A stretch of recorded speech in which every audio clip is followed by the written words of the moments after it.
Hey everyone, welcome back to the Sports Psych Show. Thanks so much for joining me. Now, today we're going to be talking all things hormones, health and human performance with Dr. Nicky Keay. Nicky, welcome to the show. Thanks very much for inviting me. Really excited to be speaking. We're going to be unpacking your exciting new book, Hormones, Health and Human Performance. But before we do that, let's start where we always start. Tell us a little bit about yourself. So I'm Dr. Nicky Keay, a medical doctor. Been practicing medicine for the last 30 years. Yes, I'm very old now. I suppose, why did I decide medicine and why did I decide specifically hormones? Because, in my opinion, hormones are the most complicated out of all the systems in the body. And that's attracted me to them because I love a challenge. And I want to I love detective work. I really want to get to the nitty gritty of what's going on inside our bodies. And the more I learned about it, the more I became fascinated and amazed by what's going on inside your body, directing these hormones, directing your health, as we're going to discuss, and also, crucially, how they're impacted by your behaviors, what you do, and how you process the information from the outside world. So these hormones are super important. That's why I've been fascinated by them for the last 30 years, but not just in an academic sense. I mean, yes, of course, but because I'm a medical doctor, I want to see that, the clinical effects in people. But if I understand what these are, then obviously I'm in a much better position as a doctor to explain to people what's going on and advise them appropriately what they might wish to change, to really get the most out of their hormones, harness their hormones, as I say in my book, to reach their full potential, which will be different for each of us. I think that's the other important thing. It's very personal. Each person is slightly different of what their objectives are. So anyway, that's me. What I am about. I love hormones and I love making them work for people. And also I've been involved in lots of research over the years to, really get to the nitty gritty of what's going on there. What a fantastic description, and this is why I was so keen to get you on the show, because as a practitioner sports psychologist, I'm thoroughly aware that hormones are the complexity of hormones are rumbling under the surface, driving behavior, driving engagement and participation, etc., etc. And this is what I'm so keen to unpack today. But you've written this book, Hormones, Health and Human Performance, and I don't know if this is a pretty obvious opening question because I'm sure the genesis of this book is based on your experiences, your academic work. But is there a bit more to that? What made you sit down and write this book? Well, it was because I wanted to share everything I've learned, and my passion is the first thing. It's like, I've learned all this stuff, and I've come to appreciate myself how important these hormones are, and this two-way conversation, like you said just there, it's this conversation between your behaviors on the outside and how you process the outside world, so the psychological thing, how that influences your hormones and how the hormones therefore influence your health. And there's a whole feedback loop, like you say, between all of these things. So I just wanted to, why did I write the book? I just wanted people to welcome them into this wonderful world of hormones and help them understand. I mean, it's not a medical textbook, you'll be relieved to hear, but it is nevertheless, for those that really want that nitty gritty. Yes, there are plenty of references. You can go and have a look where I get the, these opinions, these ideas from. But I wanted to welcome people in. I wanted them to understand and also empower them. Information is power. So if you understand why are you being told you should, do exercise? Why are you being told by your coach, if you're a sports coach, why are you being told by your sports coach to, do this 400-meter swim as fast as you can? I want as an individual, I want to know the reason why. I'm probably, when I go to see my physiotherapist, she probably she always does smile when I walk through the door, because she knows I will be wanting to ask her, why? What have you found? Yes. and why you recommended these exercises. Because I feel that if I understand, I know at a personal level, if I feel I understand something, the purpose of it, I'm much more likely to do it. So the same thing, if I can give people that understanding of how their behaviors influence their hormones, why that works, why that happens, and then secondary to that, what the benefits are of doing that, because you achieve what you want to achieve.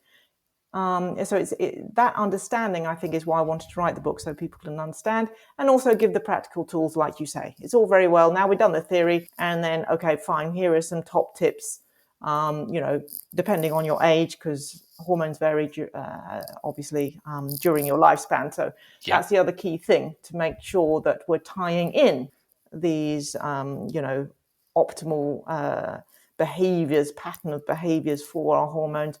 You're going to have to modify that. I mean, sadly, I'm sitting here and I would like to think that I'm just the same as I was when I was 21 and all my hormones are, but actually the reality of it is, no, you have to go in step with your hormones. And the warning thing is, if you don't try and harmonize what you're doing with your hormones and respect them and try and synchronize it, etc., then it's not going to end well, shall we say. So that's what I'm trying to avoid.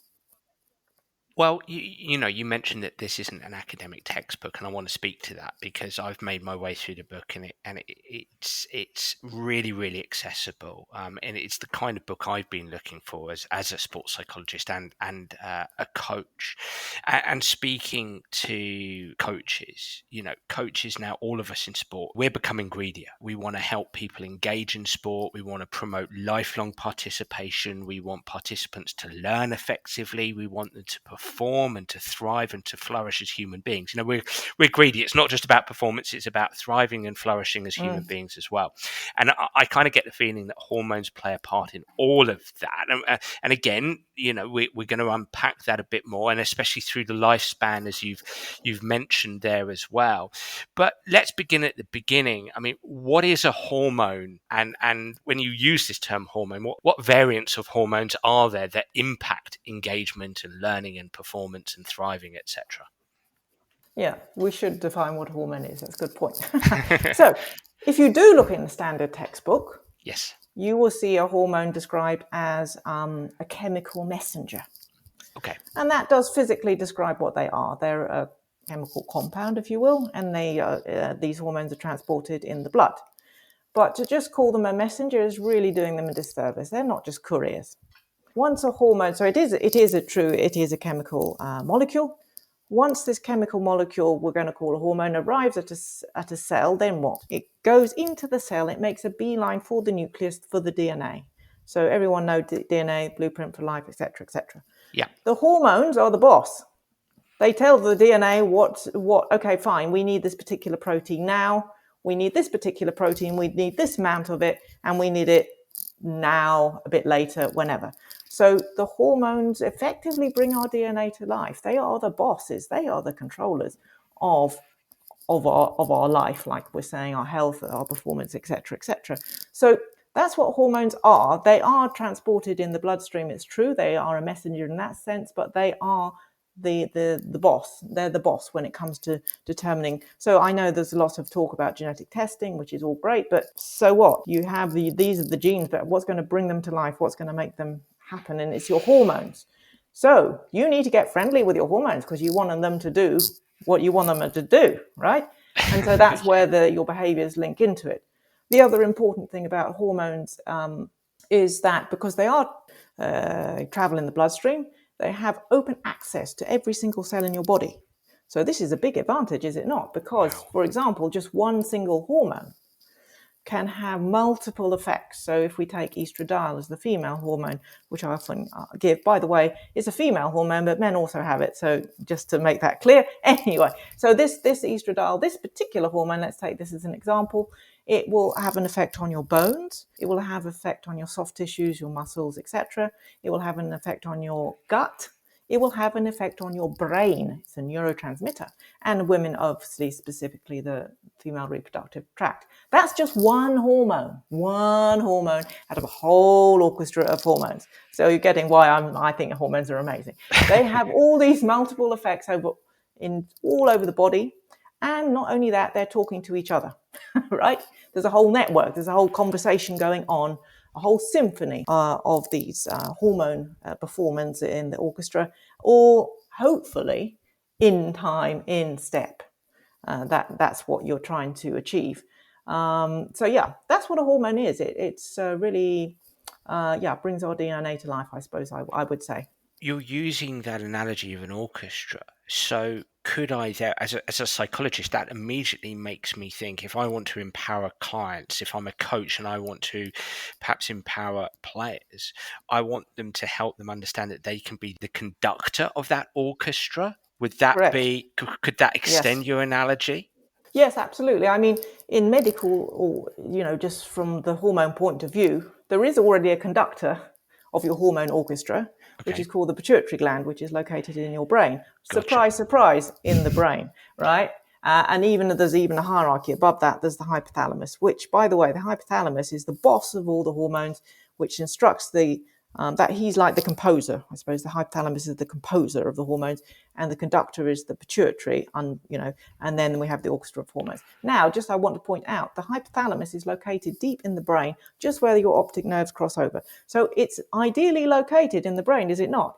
Because so it now can keep a watching brief on what's happening inside your body, but also it's got literally a view of what's happening on the outside and how you process information coming in. How do you interpret?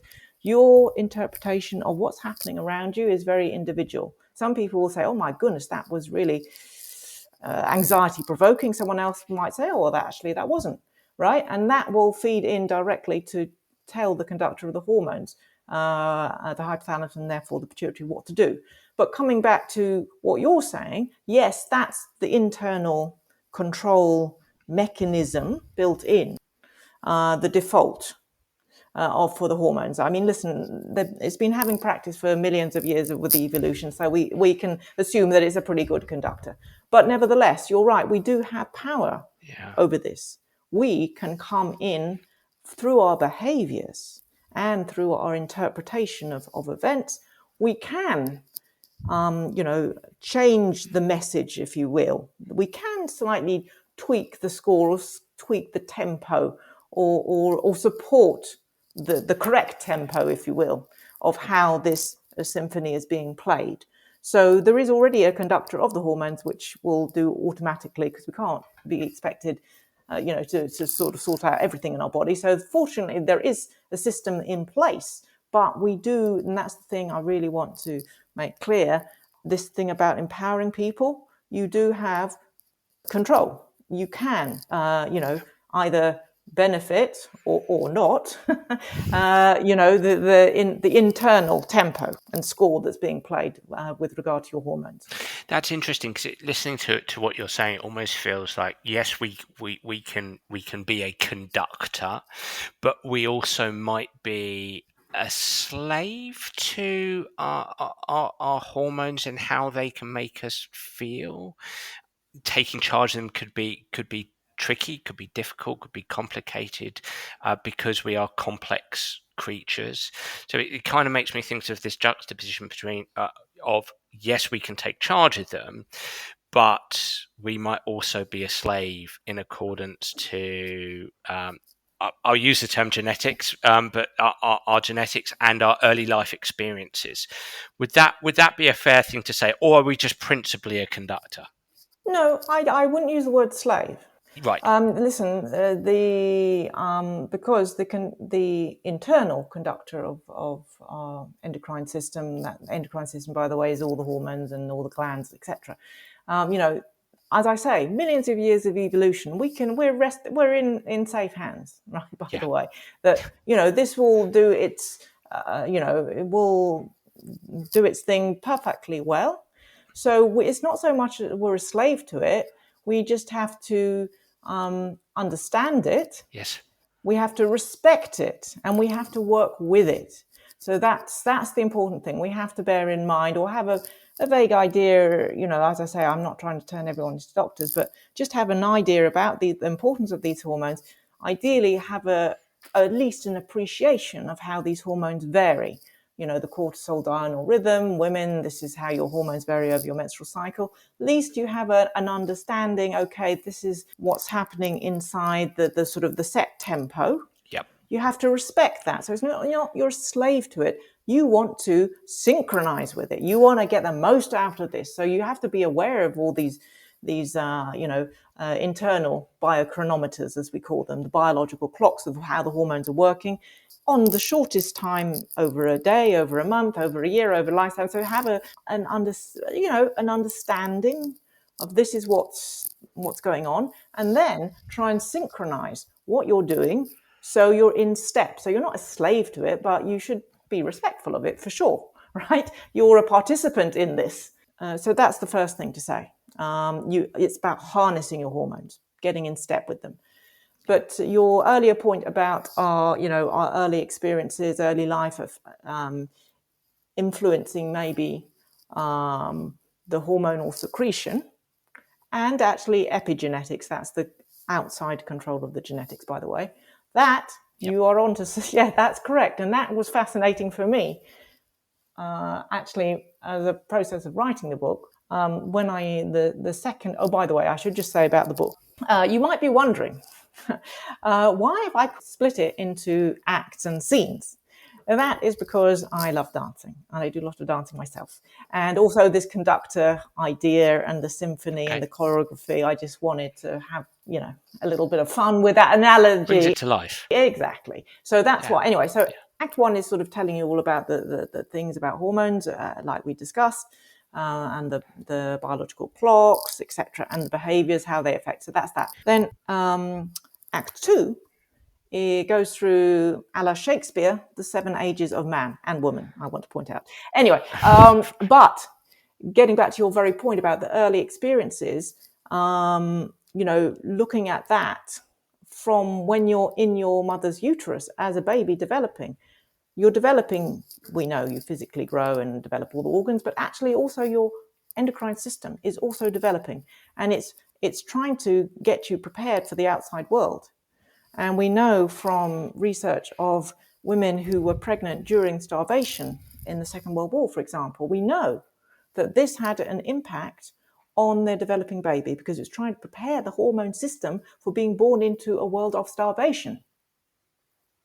Fascinating. So yes, your early experiences, even your very earliest experiences in utero, are going to affect that. And also we know that, children, babies and children, again, lots of good research on this. I'm talking specifically about hormones now, that, the behaviors, getting into bad behaviors, I'm going to say, the usual thing, sitting around playing computer games, etc., all that sort of thing. And unfortunately, explosion in childhood obesity. We know that badly affects the hormones, well, health in general, but specifically hormones, which is going to, of course, have consequences in later life. So that's absolutely right. But this also is a good and bad thing because we've got evidence that if you get it wrong, then yes, it does impact your hormones, how they work. But on the other hand, going back to being getting in sync with your hormones, if you can harness these hormones, then guess what? It's going to end up a totally different situation and, have healthy hormones and a healthy long life. So absolutely early environmental situations can affect your hormone function. Well, I'd like to talk more about that developmental process through the lifespan in a bit. To sum up what I'm hearing so far, and I'll frame this perhaps through my own practitioner psychologist lens. I mean, I'm passionate as a psychologist at looking at human functioning through a biopsychosocial lens. If we think of George Engel, the great American psychiatrist in the late 70s, sort of shook up the medical systems by saying, "Hey, not everything is biomedical here. We can't just diagnose everything from a biological perspective. We also have to look at the psychological and social lenses here, and the interaction between biology, psychology, and social." And what I'm hearing from you, and using the orchestra as an analogy here, my hormones are released. That's the biological side. My psychology, as in the perception side, to put it in its most simplest sense, perceiving my environment, my social environment, is going to influence the hormones that I release. A biopsychosocial lens. Would I be hearing you correctly there? Yes, exactly. And this is also what fascinates me. I mean, I have to say, I'm a sort of a bit of an old-fashioned doctor, and psychology and stuff like this. It all seemed, I'll be absolutely frank, a little bit fluffy, right? I wanted to know the levels of the hormones. I wanted to know, I wanted this Of evidence. course. But the more and more research I've done, and also just in clinical work, you see it over and over again. And we have to take account of, the social situation. But I think psychology, your interpretation of the situation, what's Yeah. going on. Yeah. And like I said, going back to the conductor of the orchestra being located in the brain, it's got a hotline to how you're processing this information. And for example, in a study I did in dancers, no surprise,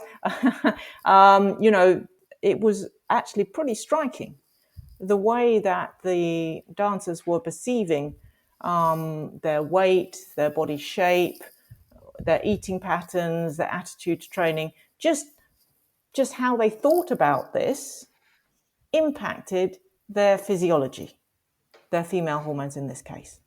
So that is absolutely incredible to me. I mean, as a sort of an old-fashioned doctor. So, and gives absolute credence and evidence to what you're saying. That, what's going on around you, how you process that, what environment you're in, all of those things does impact your hormones.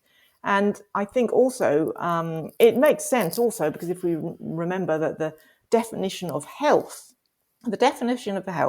is not just the absence of disease. It's positive well-being across physical, mental, and social health.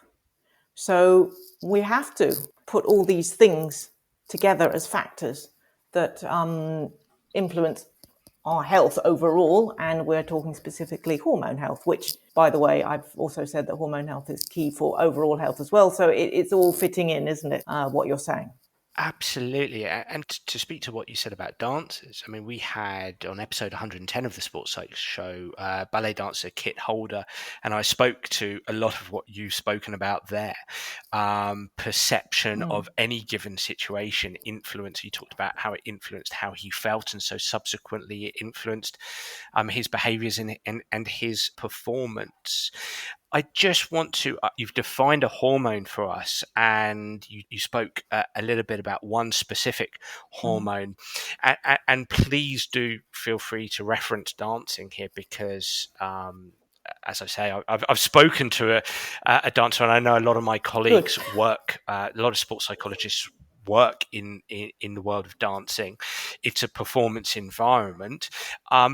What hormones, what specific, I know there's probably loads of hormones. You'll probably sit me down, there's a cocktail and there's a cacophony of noise through these. But what specific hormones might coaches, dancers, etc., start to consider being the most vital when it comes to engagement in physical activity, learning in sports, and performing? Wow. Difficult to pick out in the orchestra what it is, but I suppose, just from a physical point of view, Yeah. that's probably sort of the more straightforward one to start with. When you Yeah. go and do your dance class, which I do 4 times a week, why am I doing this? I'm doing this because I'm hoping, even in my old age, that I will be able to improve and learn something new. But what is the process that translates from being in the dance class, getting corrections, listening to the music, before, doing the steps, so that's what I've put in, the effort I've put in. And then when I go to the next class, I'm hoping that, or expecting, that, yes, I will be pointing my foot better, or I Yes. will have a better position, or something or other. But what's happening in between? The adaptation. What drives that adaptive process for improvement in sports performance? I'm talking physically and mentally, I would say. But we actually get fitter and improve when we're asleep. Yeah. I know that sounds weird, but because what happens when we're asleep, if we look to what hormones get really busy when we're asleep? So there's growth hormone, for example. By the way, hormone isn't just about children growing. Even older people have growth hormone. And the growth hormone is very important for body composition. And so, effectively, when I'm asleep after my dance class, then, the growth hormone is hopefully going about its business, telling the DNA, right, you need to make some more of this muscle protein because she's really worked her calf muscles very hard. So, we need more of that there. Okay, for example. But also we know that there are lots of other hormones that drive those positive physical adaptations, growth hormone, the sex steroid hormones. Women have testosterone as well as men, by the way, and as men have estradiol. So, when we're asleep, also the sort of the physical side of those adaptations to sport happen. But we also know that that's the time, when the brain, hormones are also neurotransmitters. Hormones act over different distances. So we've been discussing the longer ones going whizzing around in the blood, going to here, there, and everywhere. But there are sort of shorter ones that just do sort of little journeys. And the brain, of course, that's the connection of the neurons, neurotransmitters, and the hormones themselves influence those neurotransmitters, and indeed sometimes contribute to those neurotransmitters like serotonin, the feel-good hormone, etc., like this. So also when you're asleep, as you know, when you're asleep, I'm thinking of my ballet class. When I'm asleep, then hopefully I'm going to wake up the next day. I'm going to remember, that exercise a little bit better. And so it's shoring up all those, it's driving those adaptive processes and shoring up those things you've gained by doing your exercise, the ballet class. And lots of those are driven by your hormones. And I've mentioned a few, the anabolic hormones in terms of the body composition, the shorter range ones, in the brain, busying about that and helping you remember stuff and all that sort of thing. So, that's why we train. That's why we want to get better. But what's the nitty-gritty of the process? And so also another important point I've just made there is, you've got to do the training, but you've also got to have the recovery and the sleep, because if you just keep going, if I did endless ballet classes, right, even back-to-back days, because I'm a bit older now, and that's actually counterintuitively not going to improve me, because I won't have given my body the time to adapt and respond, the hormones to respond to that. You spoke to, that's absolutely fascinating, and you spoke to short range hormones influencing neurotransmitters. As a psychologist, I think of, as you mentioned, their testosterone. I think of dopamine, adrenaline, etc., norepinephrine, influencing performance, probably again through the medium of perception. So, if I may ask you this, as a dancer, let's imagine you're in a routine and you put a step slightly wrong and you perceive that, almost it could be imperceptible to some people from a visual perspective, but you perceive that. Do hormones play a part, therefore, in influencing your stress response in that moment, feelings of worry, doubt, anxiety? Do those short range hormones actually influence over that short time span? It could do, because if you, as a dancer, like you say, it might to the untrained eye look fine, but Yes. it's like, oh damn it, I didn't hold it long enough, or I didn't really get that full extension, and it's just really annoying. and so that could potentially, give you a little burst of, like you said, adrenaline, cortisol, and to perform, we know you need some stress in the system, right? But when that stress response it becomes too much, then actually that can impair your performance. So then it becomes a vicious cycle, doesn't it? But if it feels good, I know it's difficult to explain from dancing, but certainly if you've got it right, you feel it in your body, you feel, wow, I really got that extension I wanted, I really jumped as high as I could, and you feel good. So that some of these short range neurotransmitters definitely would be yay. But that's why you feel good, right? But that also helps to back up your positive reaction to that, and potentially your positive adaptations. But if you have a bad experience, we all know that, right? It sort of leaves its mark. So it's it could be an instantaneous response, like you're saying, to it. But with regard to the adaptation, the backup from that, that's a longer term thing. Of course. In terms of the hormones. And so my last question on this would be a slightly selfish question, because this is something that's confused me over the years. There's a difference, therefore, between hormones and neurotransmitters, but they overlap. Am I correct in saying yes that? I mean, the purists would say we have to talk about them totally differently. Okay. Because again, if you're looking in the textbook says that hormones are transmitted in the bloodstream. So a neurotransmitter isn't in the bloodstream, is it? It's short range, but yeah, exactly. But nevertheless, that is a chemical messenger or chemical compound that's having an effect. So that's why I think it's not only the distance traveled, but also the time scale. So again, they wouldn't fully fit into the category of a hormone because they're not in the bloodstream, and also they're like super quick. I mean, some hormones are very quick, but on the other hand, they definitely do double up, in my opinion. Like you said, the neurotransmitter, like adrenaline and norepinephrine, which you mentioned, So we should make that clear for the purists out there who are going to say, oh, but the definition of a hormone is this, there's this overlap. And also the other argument I would put is that the hormones influence those synapses, etc. Because, serotonin, they're very similar. All those dopamine, serotonin, guess what? They're super similar to the structure of estradiol. So do you know what I mean? There's definitely some overlap, shall we say? But if we're in the strict definition, if you're doing a medical exam, then you would have to sort of pull that. But this is about discussing. This is about opening up and saying, actually, it's not always clear cut, and these things are blurred. And this actually it's just interesting to discuss that. And we do know that hormones, you can describe them as autocrine, which means it's on the same cell. It just goes back to the same cell. Or it's paracrine, it just tells the cell next door. Or endocrine, and the classic definition in the medical textbook would be it's got to have an action distant from the cell where it's excreted in the bloodstream.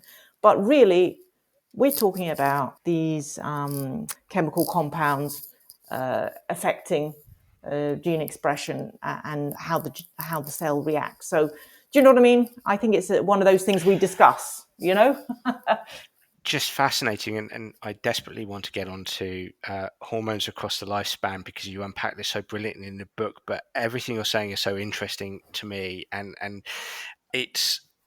I was so keen to have this conversation with you because of my experiences at the coalface. So I do have a couple of more questions just before we get into the lifespan, because I mean, just what you said there is really interesting to me, because I respect and appreciate hormones are different to neurotransmitters, and that they're at the basic difference might be the speed of which they're released, and they influence feelings and emotions and behaviors, etc.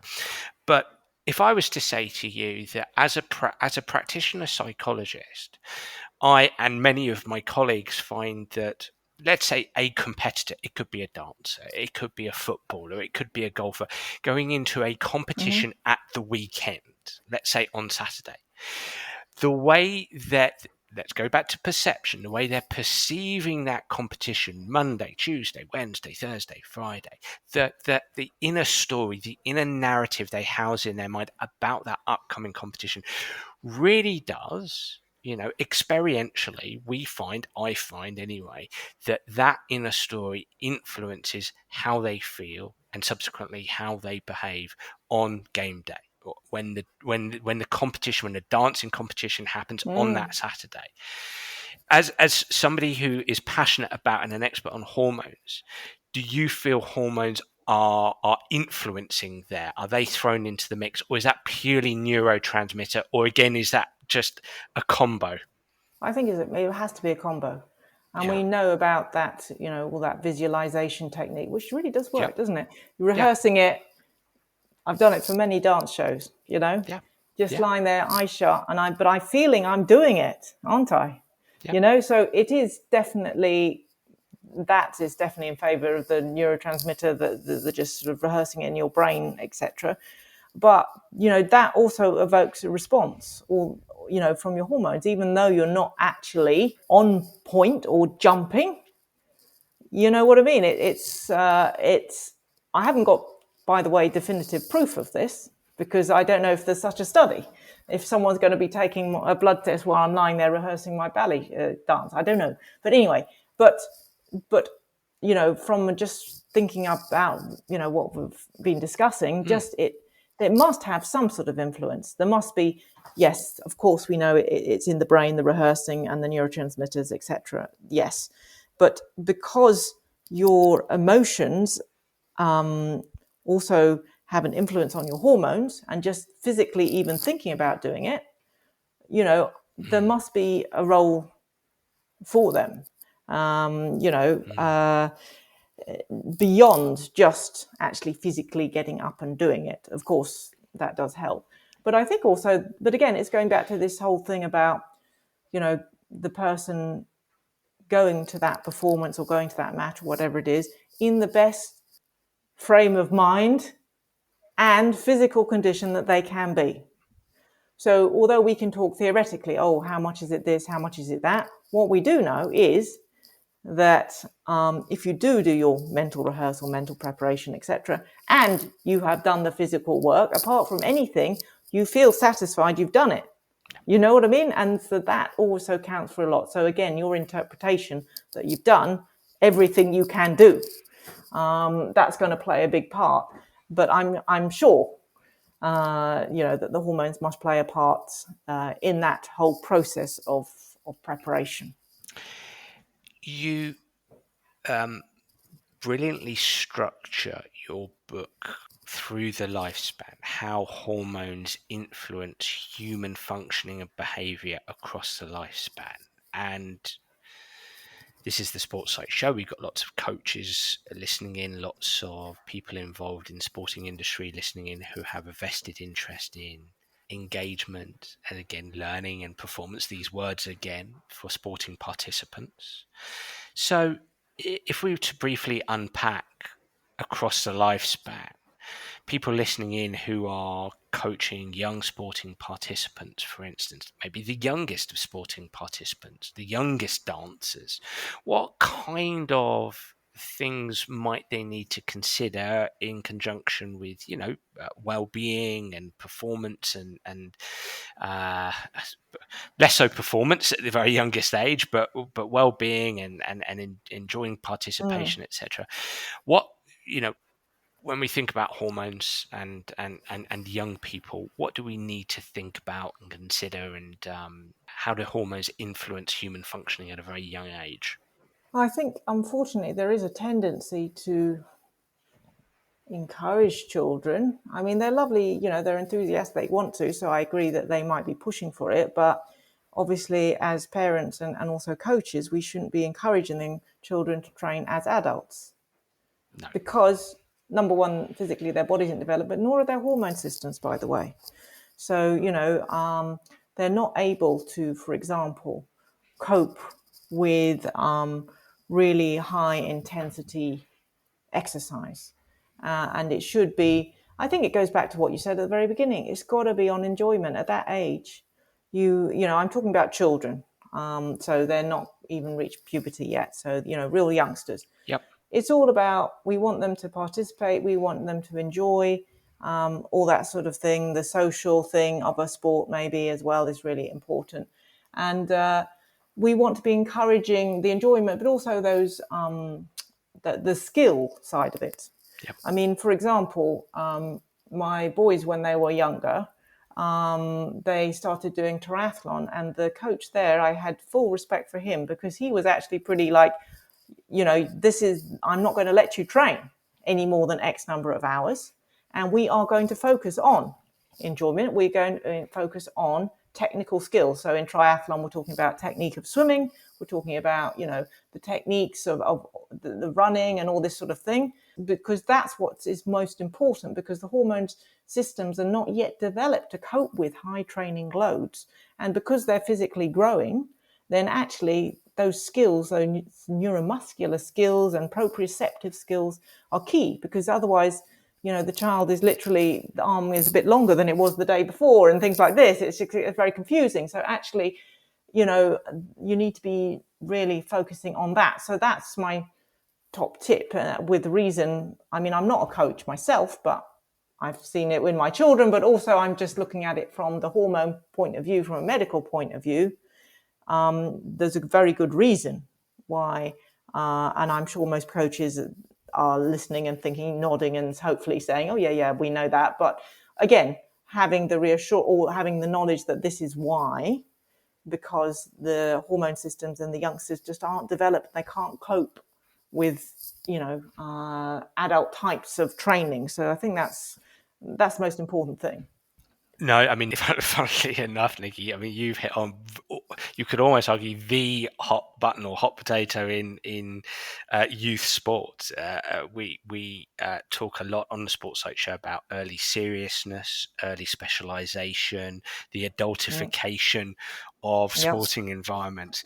And you, as an expert on hormones, are kind of saying, hormonally, we shouldn't be exposing very young children to adult type training environments, and I'm sure there are multi-dimensional reasons from a hormonal perspective. Yeah, exactly. So if this gives coaches that extra understanding or bit of information,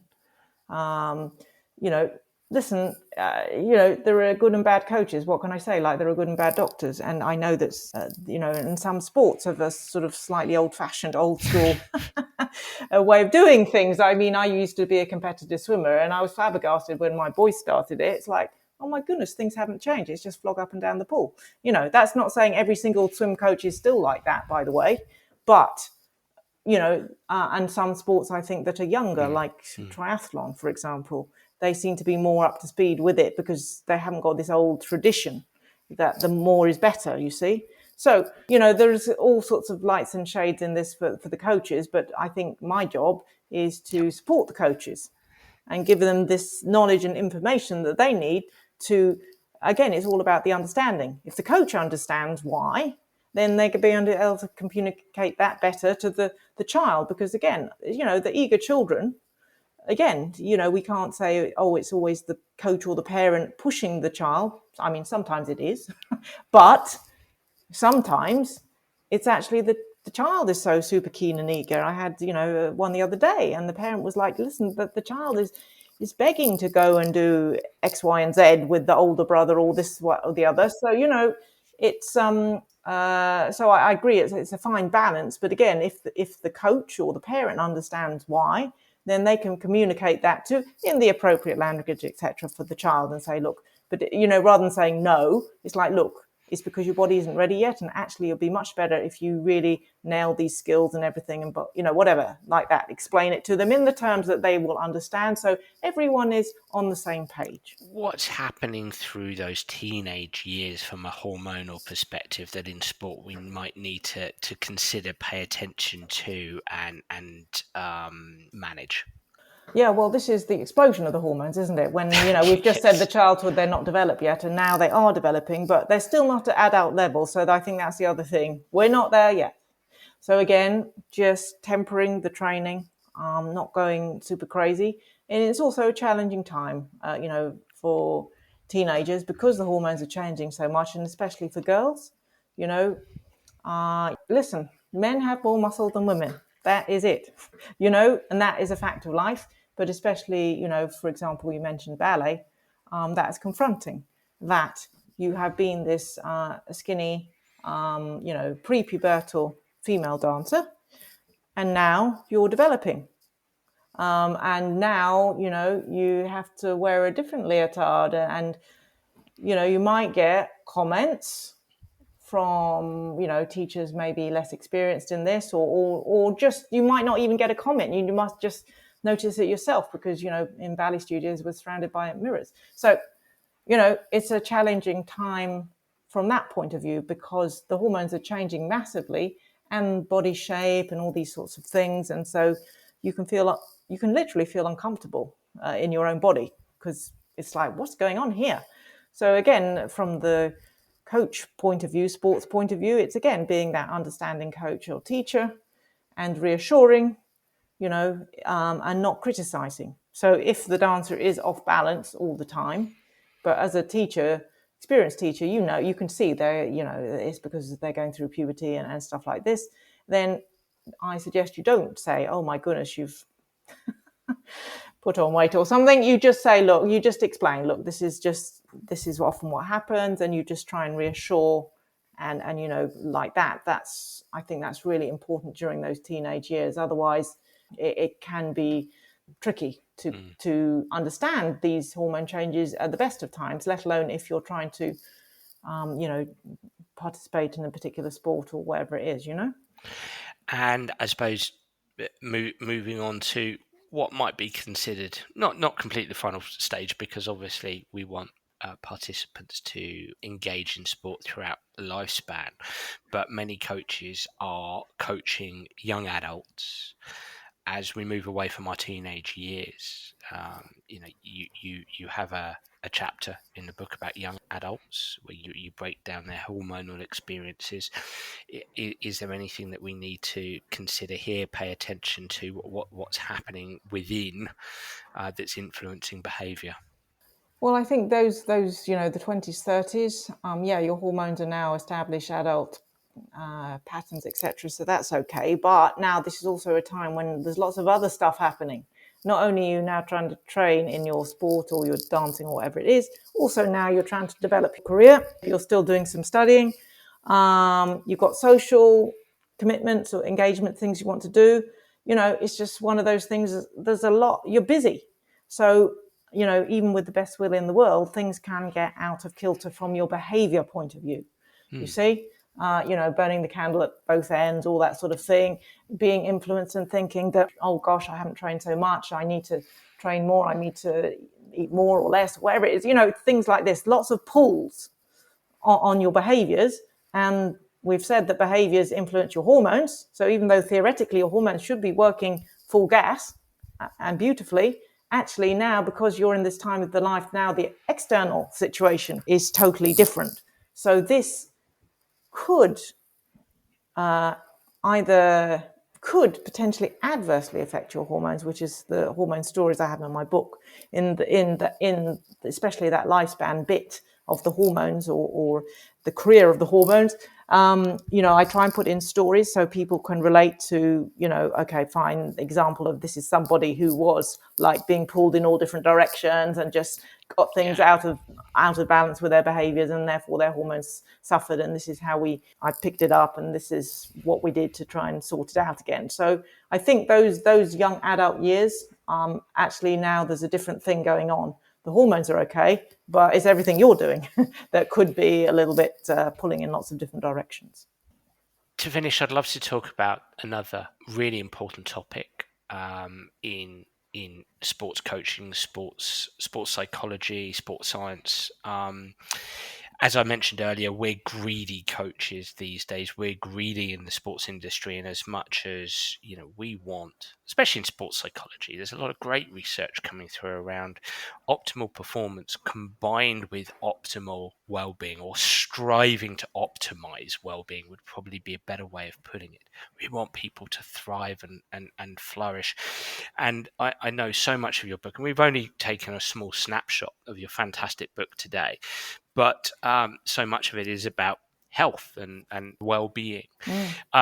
I suppose slightly putting you on the spot here to condense all of your knowledge and all of the brilliant information in your book, but any top tips for people listening in, considering hormones, considering the lifespan and so on and so forth, when we're thinking about optimizing well-being? For instance, you mentioned sleep earlier. What kind of things do we need to be considering within sport to help people, participants, optimize their well-being? Well, I put it down to 3 key behaviours. Okay. That because I think it's just easier to sort of stick to these things. And also I like things always seem to come in threes because they're like a nice stable tripod. Anyway, Yes. so and they are, the top one is sleep. Yes, Yes, makes sense. the chief nourisher in life's great feast, as quoted from Shakespeare. So true. We've already mentioned that sleep is when all the hormones come to life to back up those adaptive changes stimulated by the exercise and effect on the hormones. And also it's lots when the hormones get busy, it's when the puberty starts, when you're asleep, actually, all these sorts of things. So the one thing is, what can you do? It's all about empowering people and understanding that sleep is actually the crucial thing. People often, sleep's a waste of time. I should be out training. I should be working. I should be. But actually, sleep is the time for the body to reset and for hormones to really work their magic. So sleep is the top thing, and that can get curtailed. We know with the 24-hour lives, etc. So sleep is number one. Secondly, is the exercise itself. Yep. Because I know myself.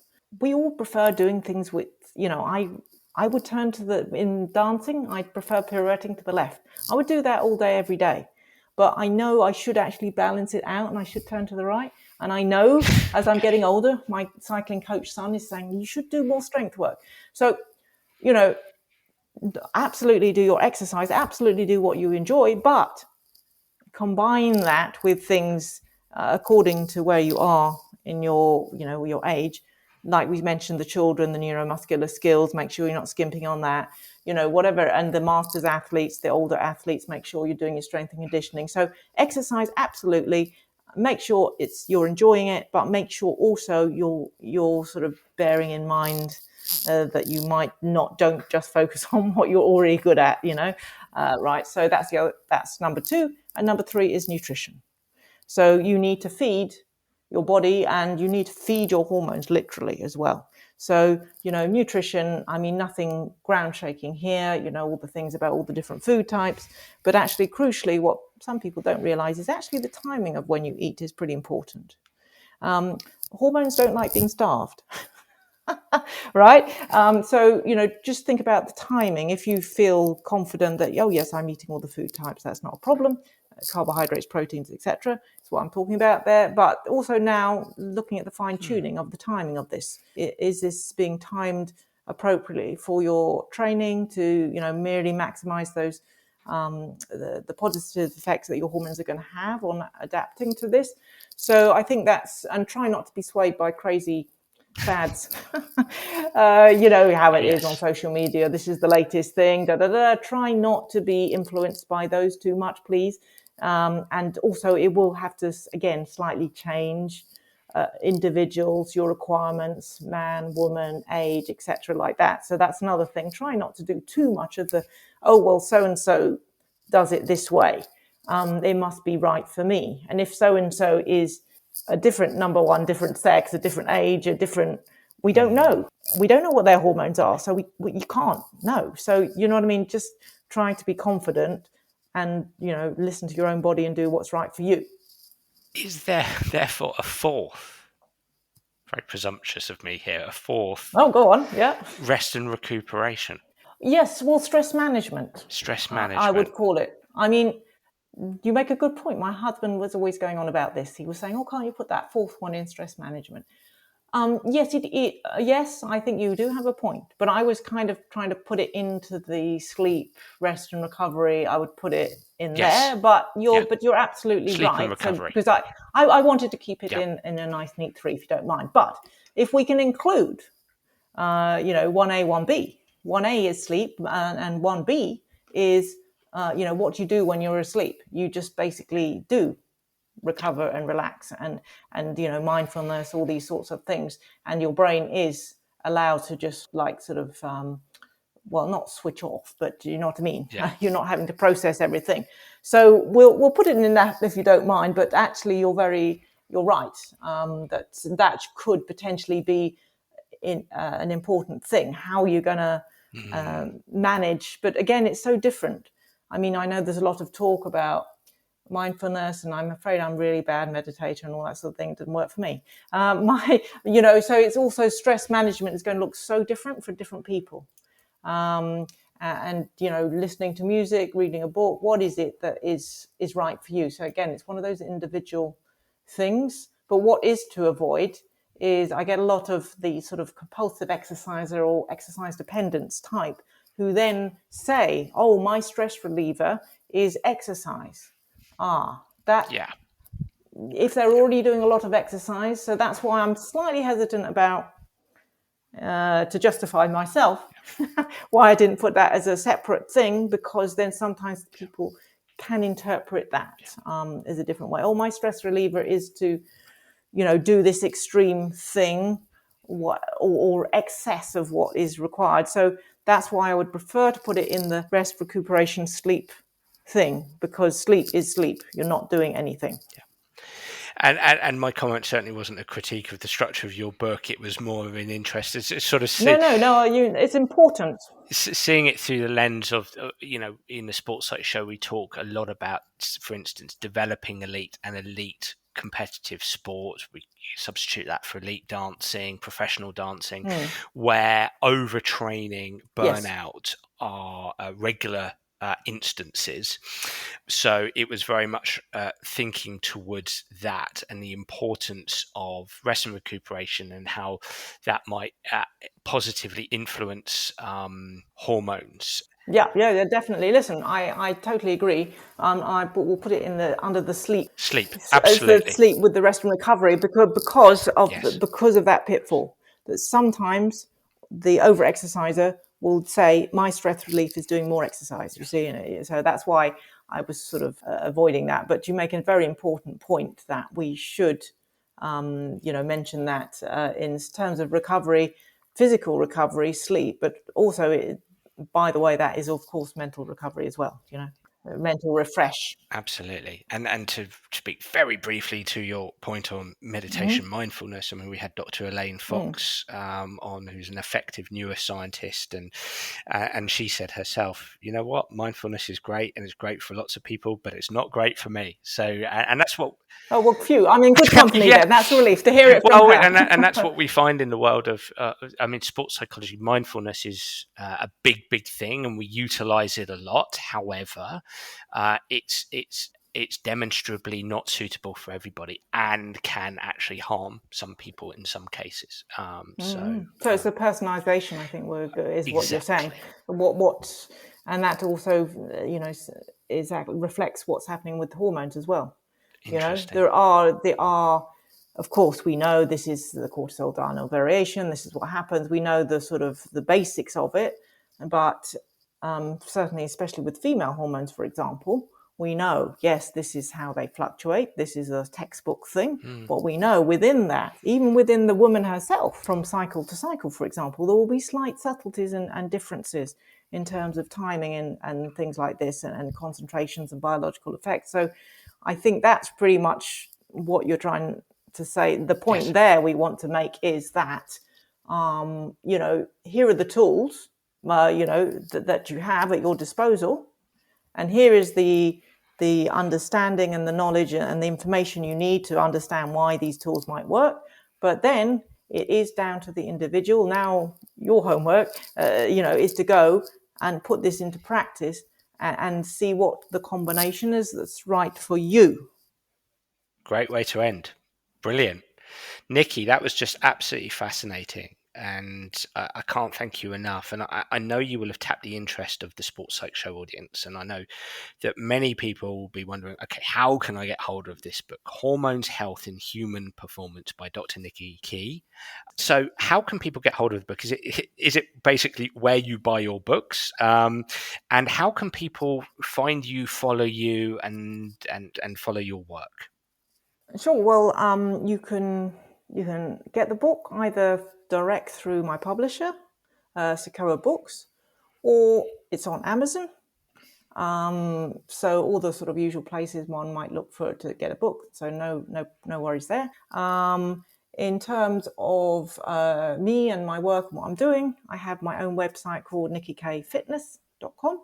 So there I I plonk blogs,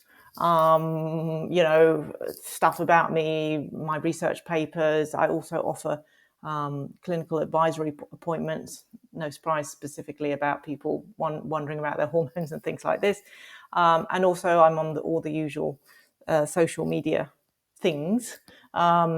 Nicky Keay Fitness is the handle. I'm on Insta and Twitter and Facebook.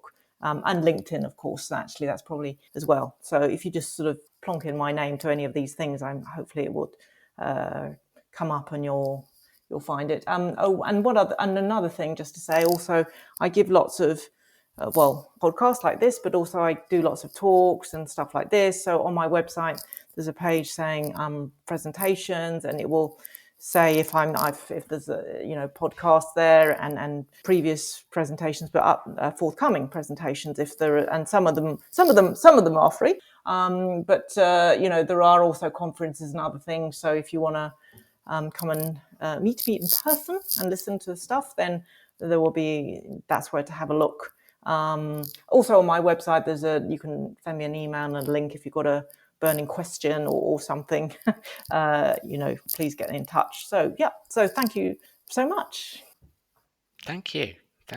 Everybody, that was Dr. Nicky Keay. That was a fantastic conversation. I hope you enjoyed that. I'd love to hear what you, the listener, thinks of the Sports Psych show. So please do get in touch. Let me know what you think. You can get in touch via Twitter and through Facebook as well. My website is danabrahams.com. I'm already looking forward to next week's episode. Bye for now.